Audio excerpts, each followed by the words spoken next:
Two, upgrading is first and foremost a political, not a technical process. Without politics, upgrading will fail. It requires data and coalitions so that residents can negotiate with government. And our panelists can tell you a lot more about that. And three, if you plan without the community, you are planning to fail. Residents have indispensable local knowledge and expertise essential for evidence-based planning. Engaging residents is essential for establishing their acceptance and support for planning processes. Co-planning with the community also induces social learning, strengthening local capacities for ongoing planning and implementation efforts.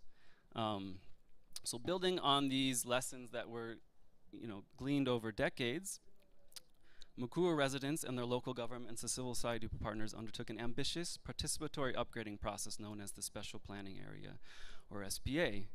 And unlike many other plans with high hopes, some of that plan has already begun to be implemented, although it is still awaiting official ratification.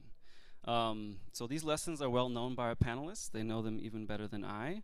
But this process that Mukuru underwent taught us a lot, but it's not something that can be copy and pasted from place to place. It is essential to translate its lessons to distinct local contexts, even within Nairobi, even within the same city, right?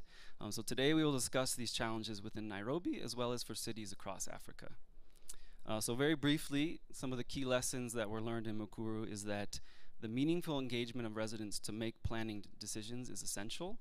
Participation at scale helps ensure community ownership, essential for moving beyond conventional upgrading to build both infrastructural and social resilience to climate hazards. Two, a genuine partnership. Yeah, thank you. A genuine partnership between government, residents, civil society, and academia is required. Three, there is a need to rethink conventional planning approaches and legislation to confront the vulnerabilities and resource scarcity in informal settlements. Essentially saying the way that the formal city is developed doesn't make sense in the informal city. And four, recognizing the interdependent multi-sectoral challenges faced in informal settlements. Improvements in no one sector alone can solve them. It is crucial to develop sectoral plans in tandem, working together across disciplines. And finally, in the context of climate change, the complex environments in informal settlements require that adaptation look beyond hazards to consider root causes of risk and vulnerability. Adaptation must address socioeconomic resilience to protect residents against climate-related stresses, hazards, and shocks. In turn, upgrading initiatives must increasingly address current and future environmental risks. All right, so with that part out of the way, I want to turn to the panel discussion. We have 5 distinguished panelists with us here today, and hopefully we have someone on Zoom that you will be able to hear as well. So to save time, once they start speaking, I'll ask you to just introduce yourself. And I invite you to make this more of a conversation and to respond and engage with each other throughout the conversation. So we'll cover 4 topics today, hopefully. Briefly, the idea of upgrading as climate adaptation. Then we'll spend probably most of our time on the question of translating lessons from somewhere like Mukuru to other settlements, other cities across Africa. And then if we have time, we will talk about how to link local action to broader processes of national and regional climate governance. And maybe a few other questions. So I'll start with a question to each panelist, the same question. Very simply, is upgrading climate adaptation?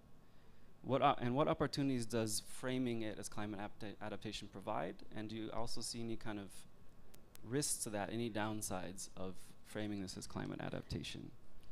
I don't know if Betty is online. No. Okay. Does someone want to take a crack at that? Perhaps Vera, you could lead us off. Thank you, Brock. My name is Vera Bukachi. I'm an engineer. I have been a teacher. I have been an action researcher. I've been an activist, few hats. And today I come with a hat where I lead cities and resilience work at a sustainable global development consultancy firm called Arab. And I guess the first question is, what is a private sector person doing on a panel talking about Mukuru Special Planning Area? And I really think it's important to be talking about some of these things. For my entry point, in terms of the question you've asked, can upgrading be seen as climate adaptation? Absolutely, yes. I think it's really important for us, in the context we are, in the continent that we are, in a space where 80% of the infrastructure and the buildings that we need to get done in the next 27 years, between now and 2050, aren't done yet.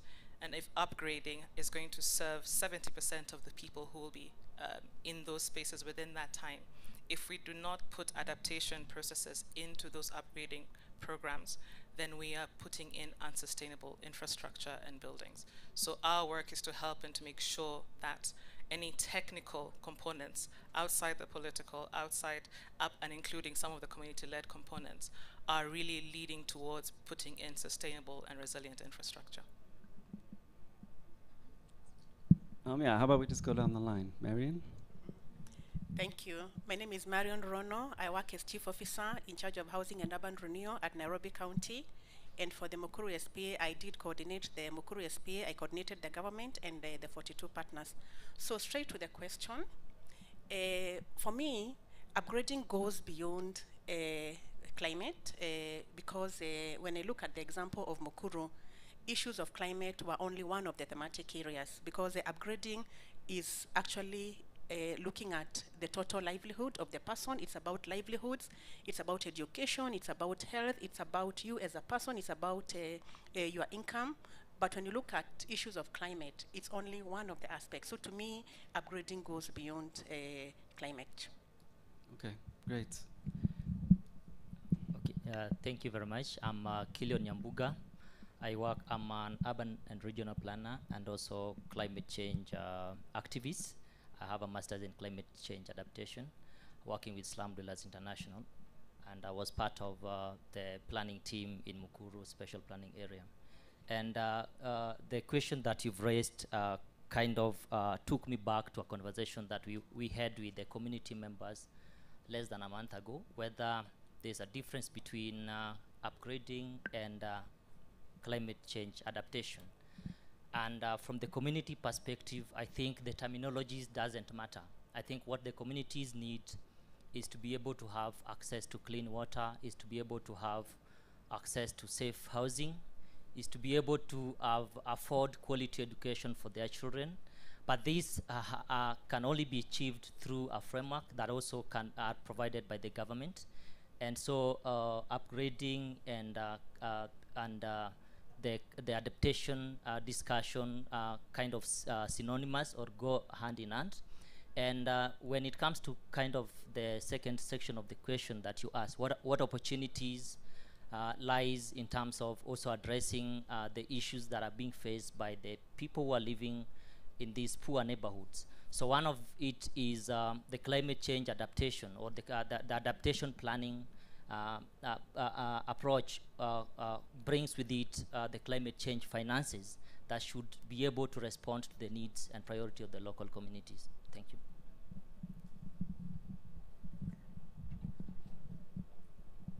Thanks, Brock. My name is Bosibori.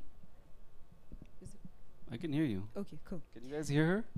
Yeah, so my name is Bosibori Barake, and I'm an urban and regional planner, like my colleague as well here, Kilion. And I worked on the Mukuru SPA project for about 4 years.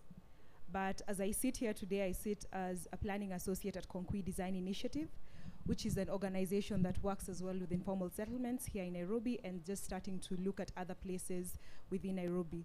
So I would say a lot of my experience has been in the area of informal settlements.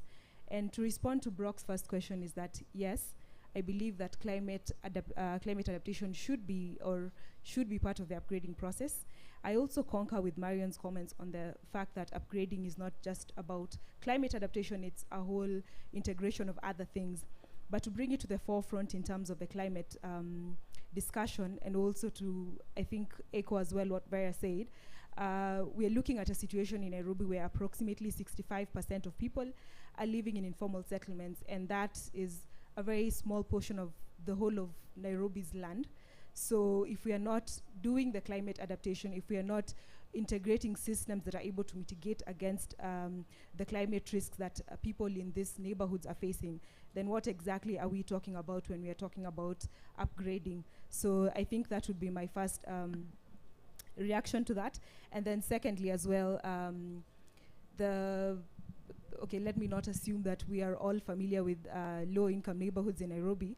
So I would say these places are the ones that bear the biggest pain of the climate risks and challenges that happen, not just because they're underdeveloped or they're overpopulated, but also because they're located in very vulnerable places.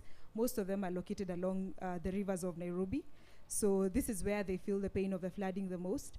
And like the president of COP26 just said, business isn't as usual. So for us, business isn't as usual probably in our neighborhoods where we live, because if it rains, the water drains and we don't necessarily see where it goes to. I just know that there'll be less dust in the morning, so I wouldn't have to look for a place to wipe my shoes before I get into the office.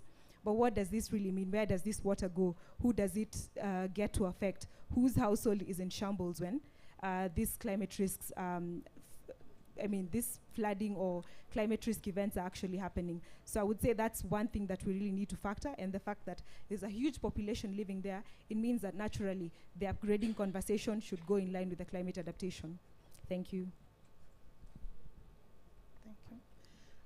Doris Bosibori Moseti, a community member from Mukuru, a mobilizer of Muungano wa Vijiji. So I didn't participate for years, but I live in the Mukuru settlement. And yes, I say upgrading on my side is climate change, because initially when we were doing SPA, I didn't relate with it. But afterwards, for those people who know Mukuru, at the moment you can see their road access roads. For those drainage that have been done, the water flows so well and the houses do not flood. We have access to water, domestic use water for the boreholes that were drilled within the community. Those are climate change projects. So on my side, I feel like if all the slums will be upgraded and they are given access to clean water, drainages are done, pathways are opened, then we'll not face the hazards that we face during hot season. There are a lot of fire outbreak. During rain season, there are a lot of floodings. So it is something that I concur with Bosibori, that we live in areas that are not habitable, below the high voltage power, along the railway line, along the river, and those are risky places that are also affected with climate change. Thank you. That's great. I think we have Betty now, just in time. Betty, can we hear you? I don't hear her. Can you hear me? Oh, we can now, yes.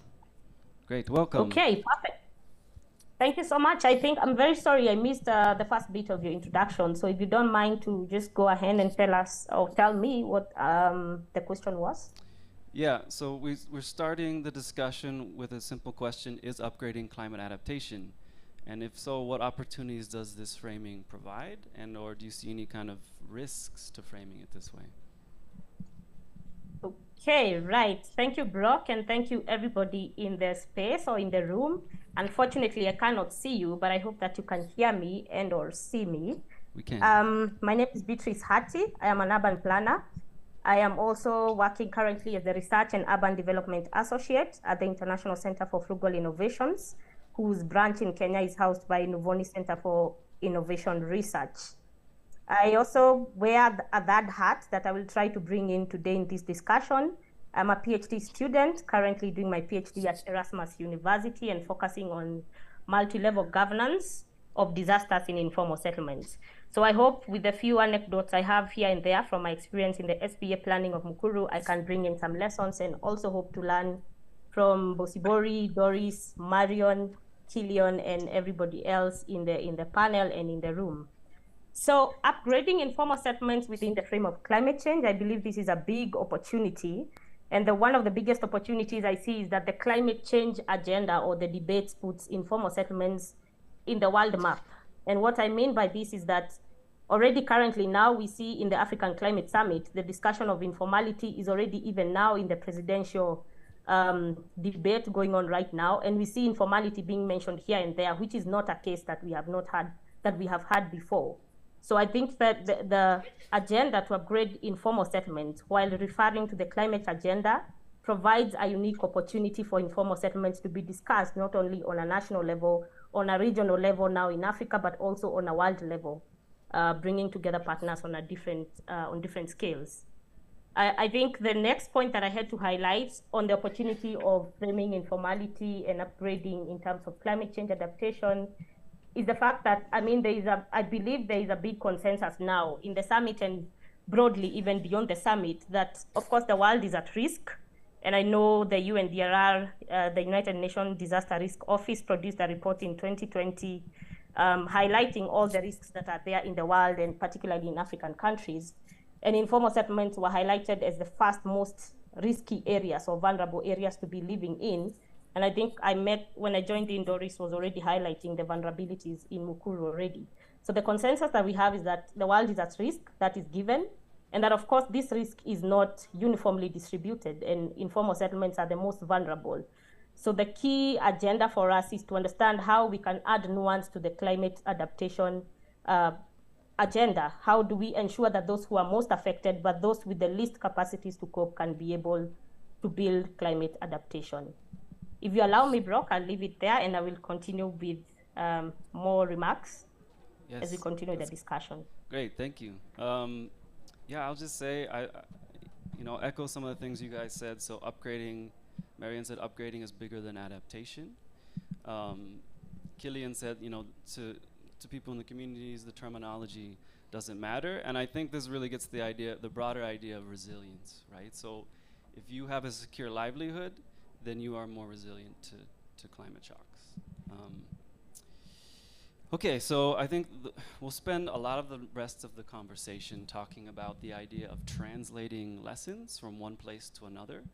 So Mukuru has provided a lot of really important lessons, but they're not something that can be copy and pasted, right? So how do we translate that from Mukuru to even other settlements here in Nairobi, like Mathare and Kibera?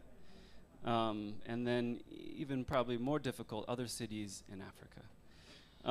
So let me start with Doris. If you can just tell a little bit more about your experience with the Mukuru SPA. In particular, kind of there was this planning phase, and now there's this implementation phase. Any kind of differences you see there? And you have been somewhat involved, I think, in what is called the MSPARC process, which is the Mathare Special Planning Area Research Collective, which is trying to do some similar things as we're done in Mukuru. Okay, thank you, Brooke. Our process started way 2012 after we got so many eviction notice, and it was very bad because village in Long KP had been, people were evicted, so we did rapid enumeration to inform us how many people are within the informal settlement, but later on other organizations came in, and there was a research that was being done by university, that is Strathmore University, Nairobi University, Berkeley University, Katiba Institute. So there was a lot of data collection within the community, but mostly as Muungano Wana Vijiji, SDI affiliates, we do collect human data, that is door to door. So we collected our data to inform us how many people live within the community, what services we have, what facilities, how many schools we have within the community, how many hospitals we have within the community, and then use the data to do advocacy. So we started with the Ministry of Land. I remember then Mr. Orengo was the land minister, if it is the right word. And then by then Orengo was going out. That was 2013. Then again we followed up with the Charity Ngilu. It did not go well. We did change our campaign again from advocacy of land to women and sanitation campaign. So through the campaign of women and sanitation,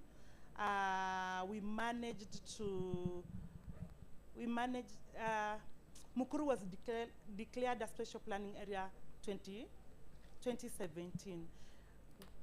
Women and sanitation campaign, we had to collect 15,000 signatures. We went to national government health office. We met with Dr. Obacho, which then he said they will not do much because they are policy makers.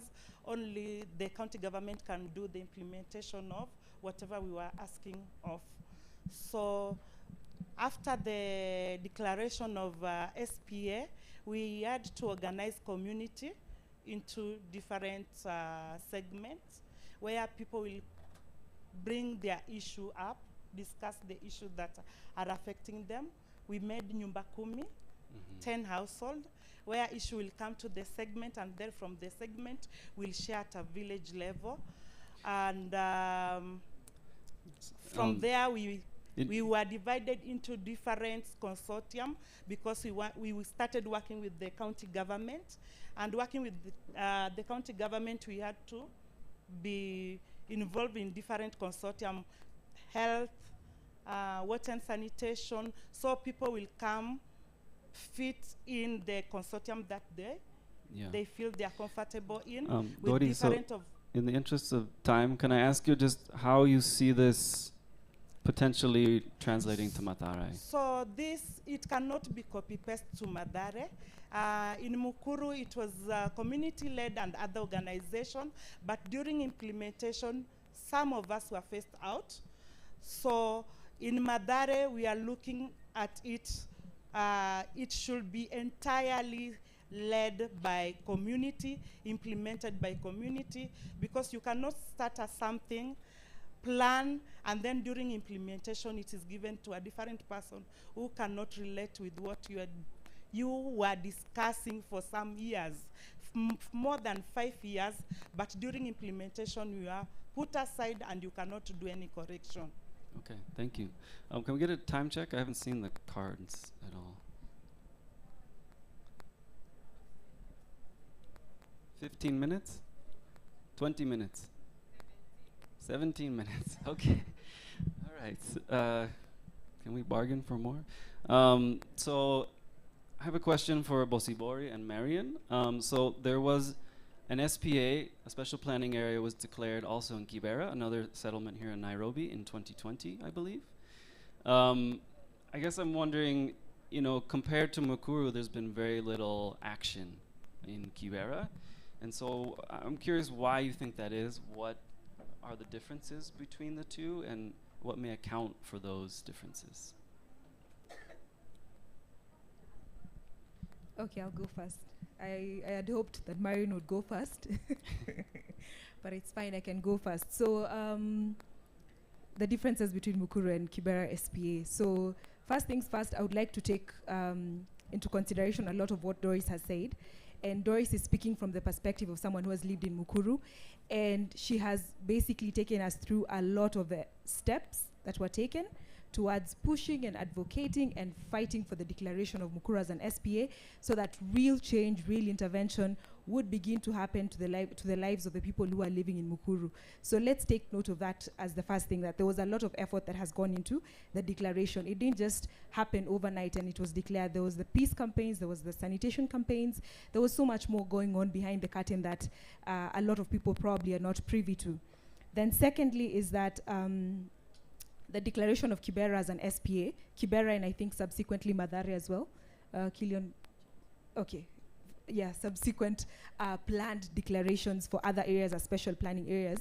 And specifically for Kibera, it took place in 2020. This was at a time during the global pandemic where the public health situation and issues of cleanliness and sanitation and everything else was really so key. It was extremely crucial for people to be in clean environments at that time. So I believe part of the reason that influenced the declaration of the Kibera SPA was the whole COVID pandemic that happened in 2020.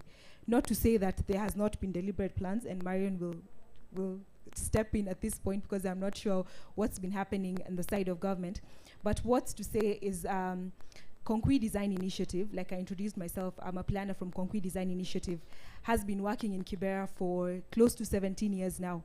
And some of the things that I would say was very crucial for us. Number one is that we've had an interest in the community that lives there. We have this partnership, we have a friendship with the people who work there. And so this became an opportunity for us to also be in a space where we can actually be part of the change that happens to Kibera and the people that are living in Kibera, our friends who live in Kibera.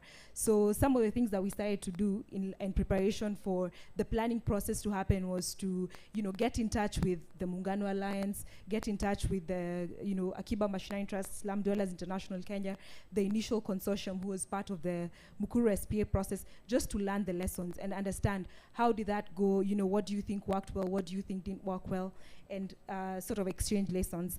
The other thing we have been trying to actively do since 2020 and that declaration is to have active partnerships with local stakeholders, have active partnerships with civil society groups and other NGOs who are playing a role in Kibera so that we are all moving as a group. Then I think something else that we're also recognizing, and this could also be influenced by our history as an organization as well, we go into informal settlements with a need to transform underutilized spaces into productive public spaces where people are able to access very crucial sanitation services, bathrooms, play areas for kids. So something which is really important to us was to recognize the importance of the environment, the rivers, and the people when it comes to this whole discussion about upgrading. And it ties back to the climate adaptation and upgrading process question as well. Finally is also recognizing the importance, and I think this one is a big lesson that we are also taking away from the Mukuru SPA process, that the upgrading process needs to be a bottom-up approach. I know we use that term quite almost like we laugh at it here in Kenya when we hear it because of the whole connotation it came with, but it is actually very important to build on local knowledge, to build on the existing social fabrics, to be able to upscale it into the bigger upgrading process. So in the interest of time, Brock, I'll stop there and then Marion can take over. Thank you. I think we are running out of time quickly, so. Thank you. I'll be brief. I don't talk too much. And let me correct, many of you may think I'm a planner. Many people think I'm a planner. I'm not a planner. I'm a land economist with a specialization in housing.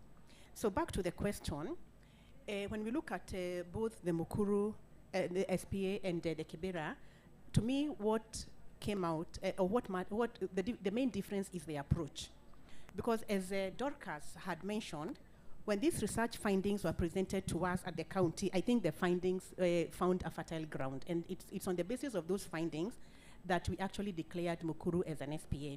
Already, there's work that had been done by the community and by research institutions, and we didn't need, as a county, to reinvent the wheel. The situational analysis was already known, and just to comment on the Mathare SPA, which is yet to be declared, the Mathare SPA already, we know there's a lot of research work that is going on.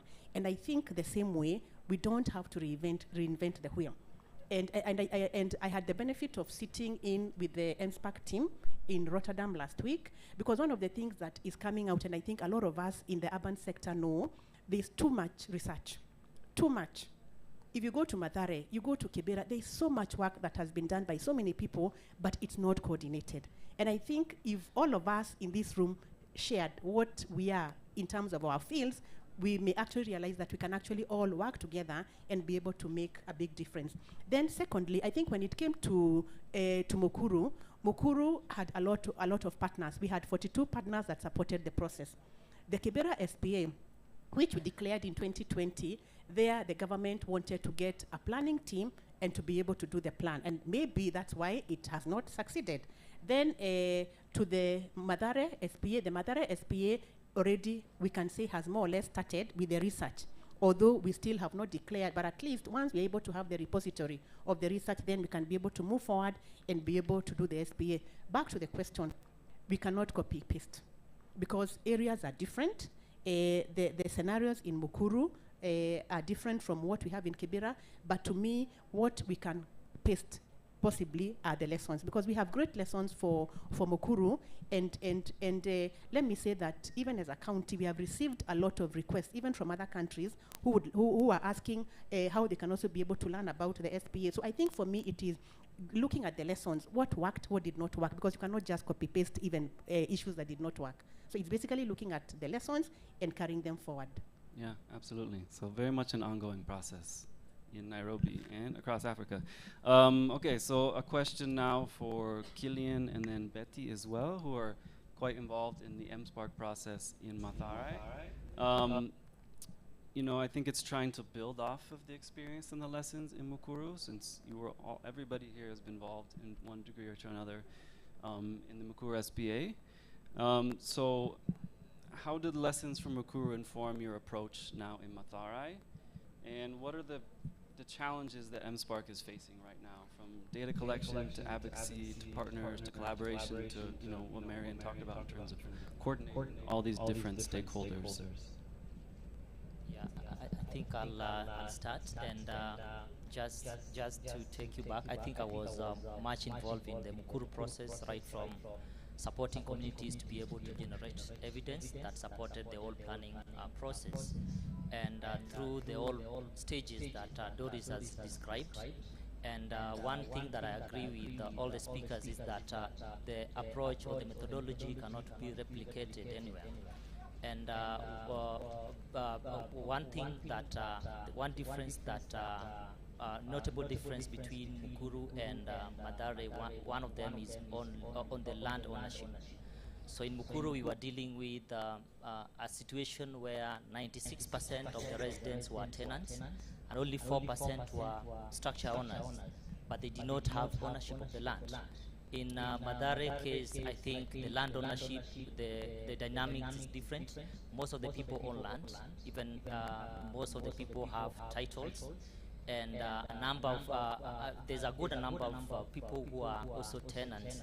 But then the situation is a little bit different, because also the level of the level where this is coming from is a little bit different. So initially, I think organization had assumed that the success of Mukuru would lead to success of the special planning area in any other settlement, not knowing that the Mukuru case came from the community. Community were leading the process from the beginning of it, right from the eviction, the time they were facing eviction, participating through the data collection process, through the planning process, to bring the ideas into the planning process. And I think also to some extent to the implementation process. But then I think we have different situations where organizations are taking leadership of processes that are meant to be community-led. And those are some of the issues, those are some of the things that probably are delaying the processes in other areas. But I also wanted to bring an example, a different example away from the city, why probably it may not be replicable in other areas, and bring in the case of Kisumu City. We are currently working with Kisumu County Government, and our initial thought was to explore how to develop this, an integrated plan through the special planning area provision.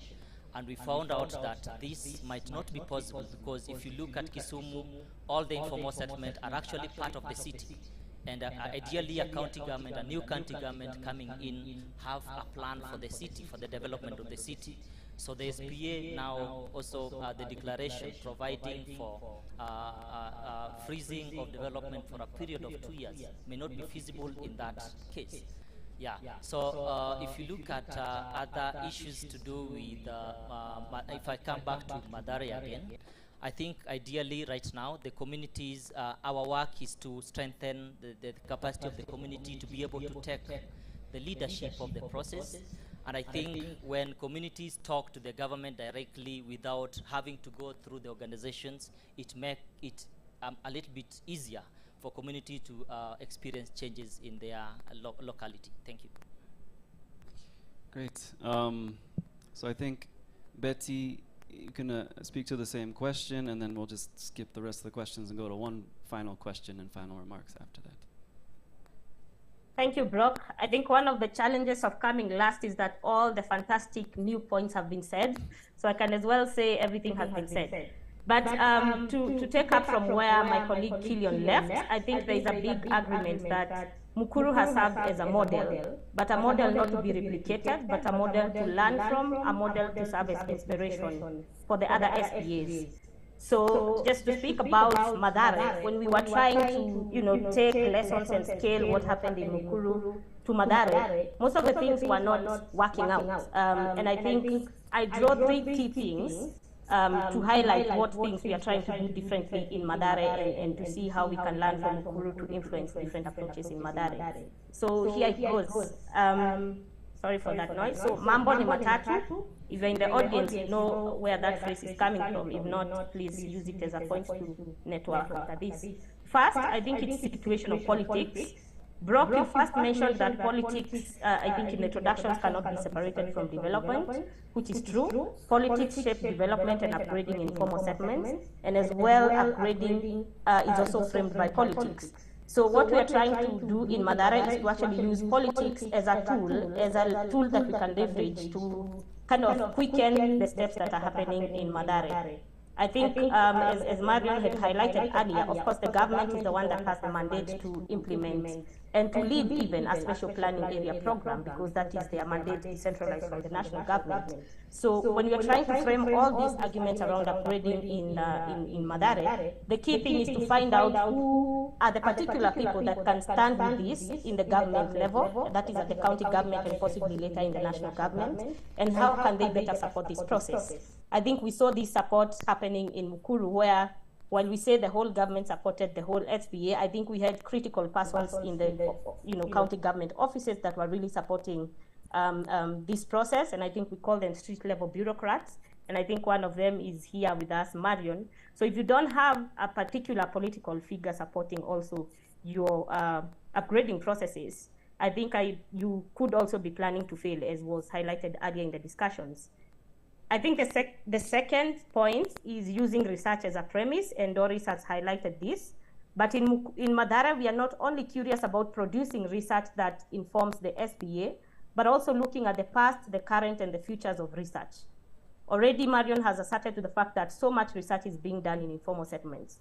If anything, for a long time, informal settlements have been treated as a gold mine, almost, where people just come in, get in data, get their professional growth, get benefits, but the people in the informal settlements do not get that benefit. So we have framed this problem in Mathare as research waste, and we are trying to tackle this head on, trying to look at what research has been done in Mathare before, and has it benefited the community? If not, we're actually directly reaching out to the people who carried out this research and asking them, of course, your research highlighted different things that you want to help change in Mathare, but that has not been seen. So what can they do now? So in that regard, how do we hold research producers accountable for what they produce? I mean, it makes no sense to come into Mathare to produce new research where already so much more exists. And more practically, in my office in Nuvoni Center for Innovation Research, we started by mapping all research that has been done in Mathare, and at least for the past decade, the last 10 years. And we found out there's 234 plus data points or research that have been produced in this settlement. But the problem is, how do you have all this data but it cannot yet be used for upgrading or even for influencing development in Mathare? So with MSPAC, we are now trying to interrogate this repository of 234 materials to see what is useful for upgrading and what needs more to be collected. There is absolutely no need for people to come in and collect data that already exists. I mean, we risk having research fatigue. Betty, can I jump in real quick? So we only have 5 minutes left. And I'm very interested in Sure, what you and say. I only have 1 point left, so I'll just say it in a second. I think the last point is understanding how to sustain partnerships. I think in the Mukuru SPA, we mentioned we had over 48 partners. But where are the partners now, and what are they doing together? I'm not sure if that partnership is still there. And so that's one of the lessons we are trying to take to Mathare to see how can we sustain these partnerships, how can we create a community of practice so that someone who was there with Doris in 2012 can still find some relevant contribution in Mukuru now in 2023. So creating a community of partnerships between actors. So Brock, over to you. I think that is all my remarks. Thank you. So we are almost out of time. So I will ask one final, and what I think is quite a tough question, to all of our panelists. So you can respond to that and make any final remarks. Apologies, we did not get to the Q&A. So the question is, how can upgrading practices go beyond addressing existing gaps in service provision? So, you have a lack of basic infrastructure and services in a lot of informal settlements. So just filling those gaps in service provision makes people more resilient. But how can you go beyond that to confront future climate risks as the climate impacts continue to get worse? So how can you build on resilience to invest in adaptation to future risk? I think we'll start with Vera. I'll try, and I had a few other points, which I'm going to try and sneak in as well. Sorry, Brock. That's okay. I think one of the things that's really important here, and a lot of us here from very different places, is, and allow me to be a bit controversial, special planning area approach is an answer to a particular question, or it's an approach to a particular question, and our question here is around upgrading. So if SPA is the answer, what are the other routes or innovative routes to approach the kind of things that we're already doing? So for example, in these creative entry points, the SPA is one, very, very critical one that has allowed us to start to think about innovation, start to think about kind of some of the climate aspects. Some of the other ones have been around infrastructure and kind of infrastructure-led development or infrastructure or service-led alongside communities, how we can move forward and how we can think about what their particular needs are. And I like Killian's point, but community won't say climate change, but they will say we don't have water here when we used to have water. Or when Marion spoke about how services are sometimes linked, and public health is directly linked to water services and flooding. So there is an intimate link between climate and services. Public space, like Bosibori spoke about, again, a very useful entry point to start to speak and to have conversations around upgrading. And of course, the aspects of housing and services. From a political perspective, especially in Kenya, but in a few other places in the world, that's one of the key ones. So bringing us up a few levels, Mathare is one informal settlement amongst several in one of our African cities. We have 100 cities. We have 885 little cities, 10,000 plus secondary cities. In 2050, we will have 1.25 billion urban residents. 1 billion of those will be in the informal settlements we're talking about.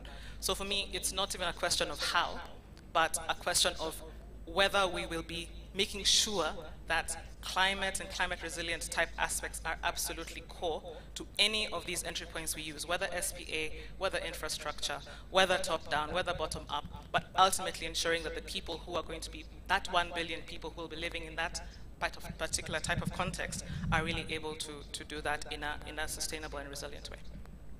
Great, thank you. Marion? Thank you. For me, I would say, I would be very simple. Give people an opportunity to be heard, let them drive their process. As simple as that.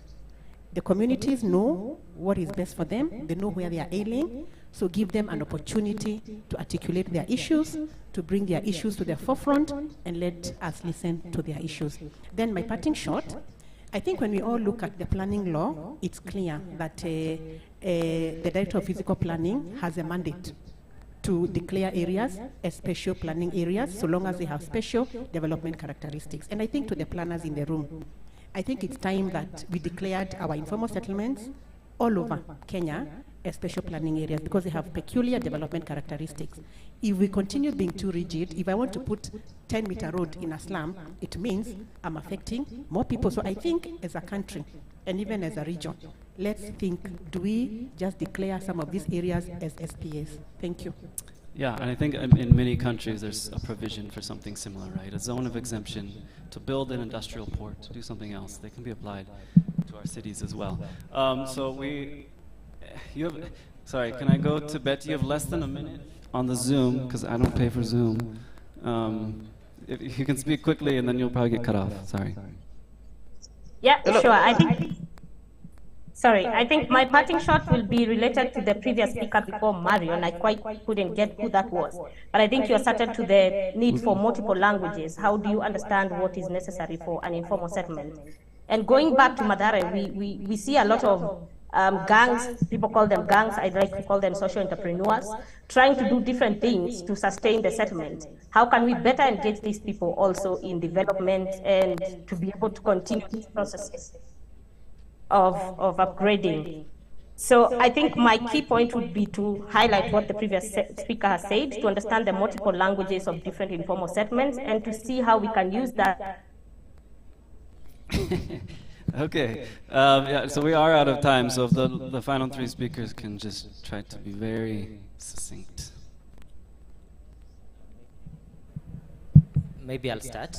And I think the all planning approach provides an opportunity to integrate issues within the informal settlement.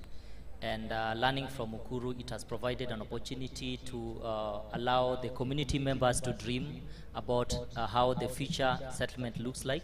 And I think the same can be, is applicable, that whole process, that process of visioning is applicable in other areas. And just the most important thing is that the urgency to act lies on those who are facing these challenges that we've mentioned. So strengthening their capacity to be able to take lead in those processes is the most important thing in this game. Thank you. Great, thank you. Just be a minute. I think we need to plan ahead using the resilience lens. We need to think about better spatial planning. We need to think about better services. We need to think about capitalizing on local knowledge. We need to think about partnerships, multidisciplinary and multi-sectoral approaches. And we also need to think highly participative. I think I'll leave it at that. Perfect. Thank you. I'll just start with the one word. Plan with us, don't plan for us. Perfect. Yeah, thank you to everyone for coming. Thank you to the panel. I realize now I didn't introduce myself. I'm the moderator. My name is Brock Hicks. I think you can tell by everything that people had to say, we've just scratched the surface. So I encourage you to find all these people and follow them wherever you can, and try to take some of these tough questions home with you. Thank you.